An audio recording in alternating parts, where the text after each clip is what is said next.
Nós estamos hoje iniciando a última etapa e também com isso a última disciplina desta especialização em Novo Testamento. Como estamos entrando num contexto derradeiro, no último ponto, na última parte desta aplicabilidade disciplinar no contexto dessa especialização, nós vamos discorrer em algumas aulas um assunto relacionado ao fechamento, à conclusão, não é? Dentro desse âmbito da especialização neotestamentária, que no conteúdo programático foi proposto falarmos sobre a escatologia do Novo Testamento. Até essa disciplina e essa proposta escatologia do Novo Testamento, ela surgiu dentro de no contexto tupiniquim brasileiro, a partir de uma literatura que foi escrita pelo saudoso Dr. Shedd, ou seja, Russell Shedd, em que ele escreve o seu livro com essa temática, esse tema, a escatologia do Novo Testamento, tratando como que o Novo Testamento concebe, ou o corpus scriptus neotestamentário concebe todos os assuntos de ordem do escatom. Quando tratamos do escatom, eu gosto sempre de frisar que estamos apontando para os assuntos relacionados ao contexto não só da escatologia, do escatos, mas estamos tratando dos assuntos relacionados a toda uma ordem de um arcabouço temático relacionada a assuntos finais dentro de um contexto da teologia bíblica do Novo Testamento, encaminhando-se, claro, ou direcionando-se, claro, para a apocalíptica neotestamentária. Com isso, nós começamos a vislumbrar uma série de interlocuções dos autores neotestamentários dentro desta ótica e dessa proposta. Eu gosto muito sempre de falar e relacionar essa questão escatológica do Novo Testamento com alguns ângulos que nós temos. Primeiro, o ângulo literário, que é diferente ou tem uma certa peculiaridade, distinção em referência ao ângulo literário veterotestamentário, porque no contexto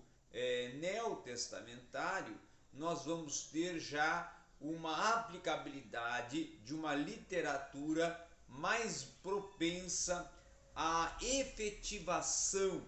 não é? Então seria quase como propôs até Joaquim Jeremias na sua teologia bíblica do Novo Testamento e também na sua Parábolas de Jesus, que foi duas obras que ele trabalha essa questão da escatologia realizada. Essa escatologia realizada até que ele aponta dentro do contexto do Evangelho não só de João, mas também no Evangelho de Mateus. E quando nós olhamos inclusive para a escatologia dos evangelhos, nós vamos ver uma escatologia mais voltada a questões dogmáticas de um ensino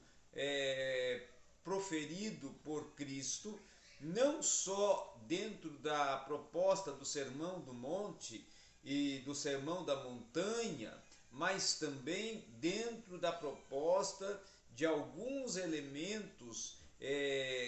direcionados ao ensino de Cristo para com os finais dos tempos, para com os acontecimentos finais. Claro que Mateus, Marcos e Lucas, numa ordem de sinóptica, porque estão olhando em conjunto e estão abordando em conjunto, vão ter uma interconexão dentro desse ensino de Cristo, dentro dessa proposta de Cristo para assuntos relacionados ao contexto da escatologia neotestamentária. Mas se irmos para o Evangelho de João, dentro da peculiaridade teológica de João, que é um evangelho distinto para com os demais 3 evangelhos que se encontram no grupo dos sinóticos, nós vamos ver que há, na verdade, uma propensa realidade e uma proposta e um pressuposto apontando para uma escatologia realizada segundo indica e propõe e defende Joaquim Jeremias. Agora, é muito interessante também nós olharmos dentro dessa ótica que essa escatologia neotestamentária que inicia com esses ensinos relacionados ao finais dos tempos, dentro de uma ordem sequencial e até, vamos dizer assim, cronológica proposta por Cristo, nós vamos ter também dentro da, vamos dizer assim, proposta da igreja e da explanação da igreja e das doutrinas relacionadas à igreja a partir das cartas paulinas, as epístolas do apóstolo Paulo e também epístolas escritas, as epístolas gerais, no caso, escritas por Pedro, por Tiago, por João, tá? E aí nós vamos ver dentro desse contexto citações, menções, ensinos, desenvolvimentos dogmáticos, doutrinários dentro dos assuntos de uma forma já sistemática, sequencial, organizada. E aí nós vamos ver que a fundamentação desta doutrina, a doutrina das últimas coisas, no contexto neotestamentário, vai estar mais propensa a ser distribuída, desenvolvida, composta dentro da, vamos assim, da narrativa dogmática, pedagógica, didática e até proléptica do contexto do arcabouço, né, de assuntos escatológicos desenvolvidos, escorridos por Paulo, Pedro, Tiago, João, dentro das suas epístolas. Claro que cada um com a sua peculiaridade, com a sua visão, com o seu enfoque, com o seu olhar, com a sua perceptiva aferição ou análise de um determinado assunto. E quando se chega a Apocalipse, nós vamos ter daí o livro profético do Novo Testamento, em que vai englobar ou que vai situar algumas peculiaridades e realidades distintas de todo o contexto canônico, desde Gênesis até o Apocalipse. Nós vamos ver que aí o Apocalipse vai ter uma distinção canônica no aspecto proléptico e profético diferenciada, de uma peculiaridade distinta e diferente até do que é aplicado no contexto dos livros proféticos, no contexto principalmente de Daniel, de Ezequiel, de Jeremias, de Isaías e de Zacarias, que é um pequeno apocalipse junto com Daniel. E aí você vai ver que João, nesse âmbito dessa revelação recebida da ilha de Patmos, ele vai descrever, relatar, discorrer sobre os assuntos escatológicos e proféticos como uma revelação. Por isso que no inglês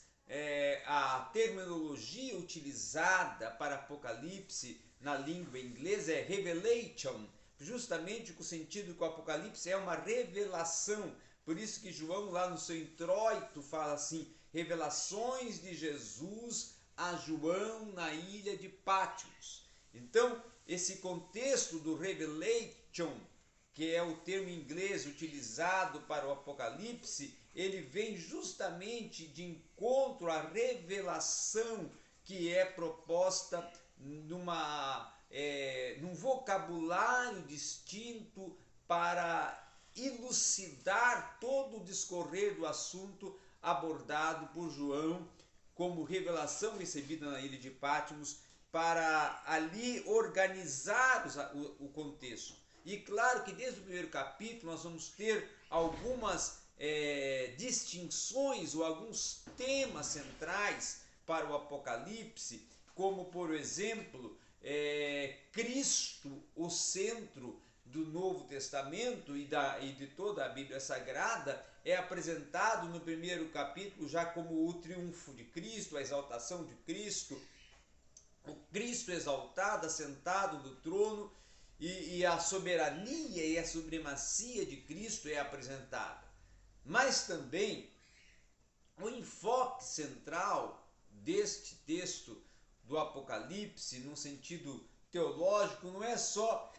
a revelação, não é só a profecia neotestamentária, não é só tratar sobre os finais dos tempos, mas tem também o sentido da Basileia ton theon, Basileia ton theon, que no grego quer dizer o reino de Deus. Esse reino de Deus, Basileia ton theon, como o reino manifestado,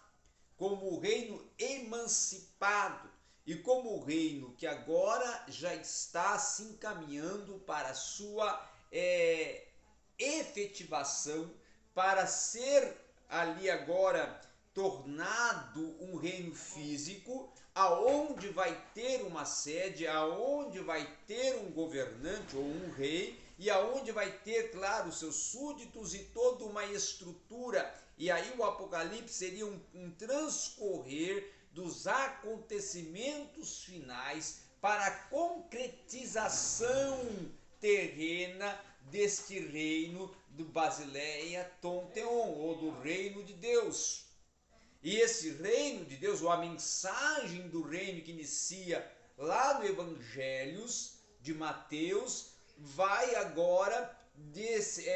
consumar-se dentro da sua amplitude escatológica no Apocalipse. Então, nós vamos ver que há um encontro de uma ascendência e descendência do tema desenvolvido do Novo Testamento, ou da teologia bíblica do Novo Testamento, que é a efetivação do reino agora dentro do contexto do Apocalipse. Eu agora até estou aqui olhando, porque eu quero pegar aqui rapidamente esse texto e esse livro escrito pelo nosso saudoso Dr. Russell Shedd, em que ele trabalha a questão muito importante da escatologia do Novo Testamento. E aqui está essa obra, não é? Esta obra o Dr. Shedd, lá na sua introdução, não é? Ele fala algo muito interessante que eu quero aqui elucidar. Ele fala assim, no anseio que o cristão sente em saber os tempos e as estações, não é fenômeno apenas do século XX ou do século XXI, porque ele discorre aqui século XX, porque no tempo em que o livro foi escrito, século XX, agora século XXI. O povo de Israel há mais de 2000 anos já ouvia a voz dos profetas, os quais anunciavam que a justiça de Deus haveria de pôr fim a todos os males. Naquele dia o Senhor visitaria os ímpios com justiça e os castigaria segundo a aplicação da lei divina, enquanto para o verdadeiro povo de Deus haveria salvação eterna. O livro dos jubileus manifesta a esperança do fim dessa era e o início de uma nova, o eschaton kairos. E aí é que em cima desse eschaton kairos que eu agora vou conduzir essa segunda parte dessa aula inaugural. Na verdade, como fala Russell Shedd aqui nessa introdução, O Apocalipse não vai tratar somente do final dos tempos.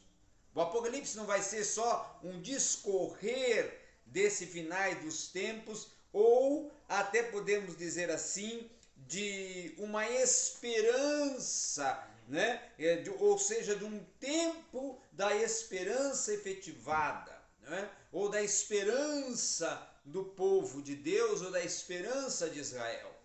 Mas, sim, o tempo da efetivação do Kairos, né? Ou seja, o tempo de Deus, o Kairos Theon, o tempo de Deus, não só o Kairos Theon, também eu quero colocar aqui e situar com isso que também é um tempo da concretização dessa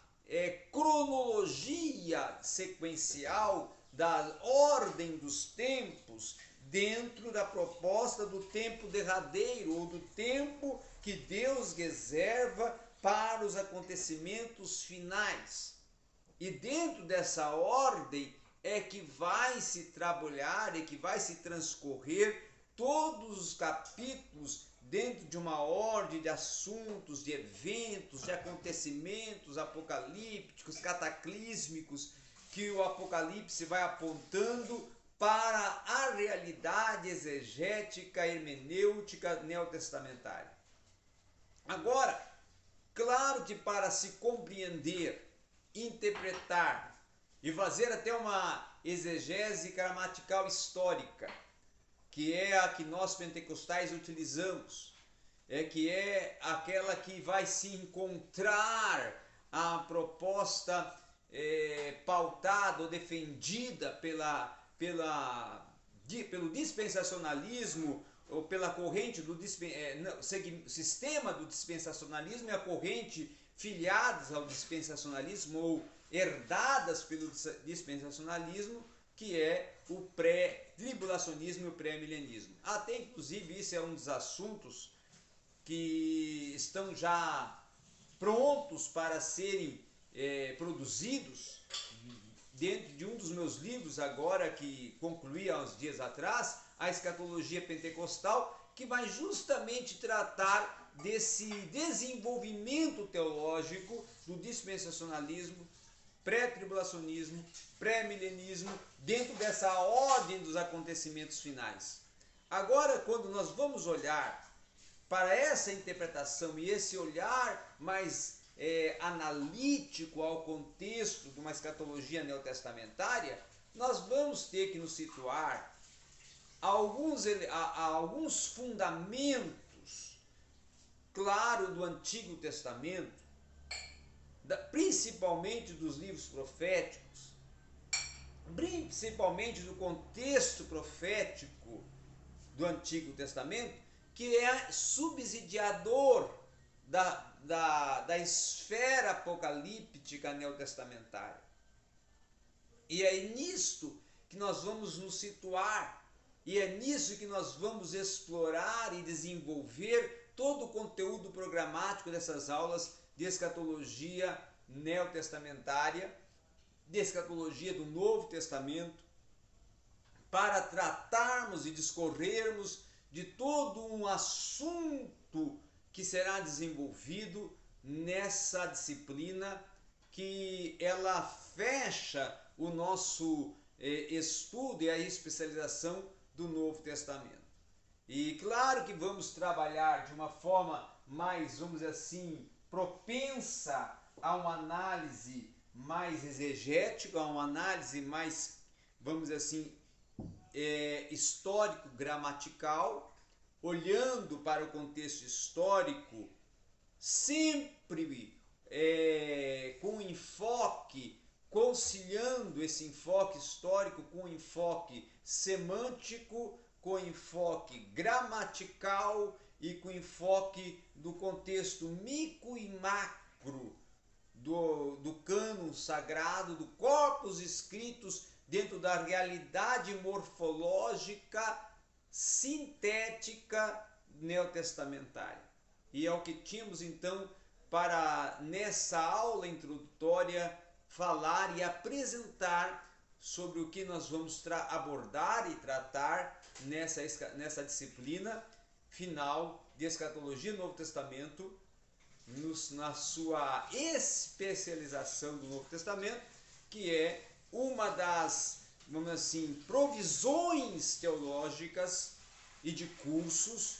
que nós aqui estamos propondo e apresentando e concedendo dentro da plataforma do YouTube, claro, do canal que nós estamos à frente como administradores e consultor,